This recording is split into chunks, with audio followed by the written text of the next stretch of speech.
CMR shopping mall ఆడి శ్రావణం అతిపెద్ద KG sale up to 61% offer 1+1 combo offer. So ఇప్పుడే shopping చేయండి.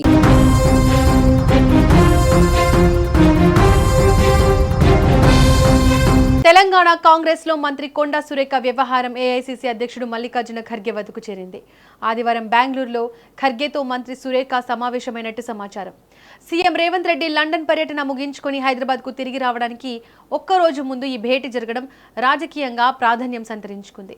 పార్టీలో అంతర్గతంగా ఒత్తిడి పెరుగుతున్న నేపథ్యంలో సురేఖ నేరుగా అధిష్టానాన్ని కలవడం చర్చనీయాంశమైంది. సుమారు 15 నిమిషాల పాటు సాగిన ఈ సమావేశంలో కొండా సురేఖ తన వాదనను ఖర్గే ముందు వినిపించినట్లు సమాచారం.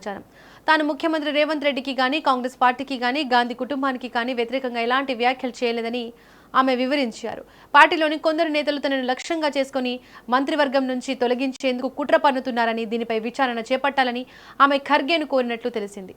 అసలు ఈ రచ్చ అంతటికీ కారణమేంటి? మంత్రి కొండా సురేఖ కుమార్తె కొండా సుస్మిత పటేల్ చేసిన వ్యాఖ్యలే ఈ వివాదానికి ప్రధాన కారణం.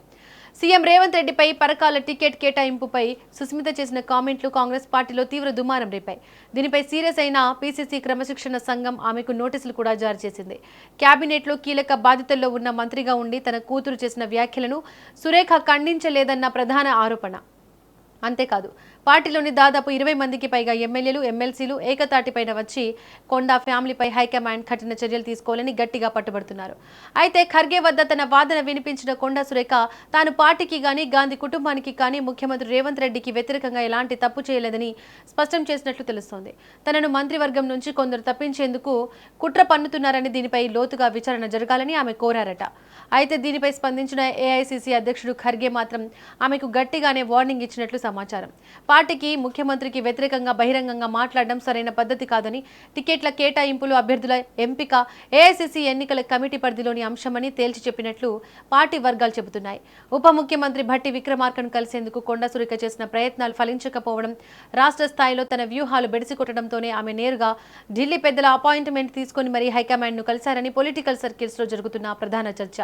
మరోవైపు ఈ పరిణామాలు తెలంగాణ కాంగ్రెస్లో మంత్రివర్గ ప్రక్షాళన ఊహాగానాలకు మరింత ఊతమిస్తున్నాయి.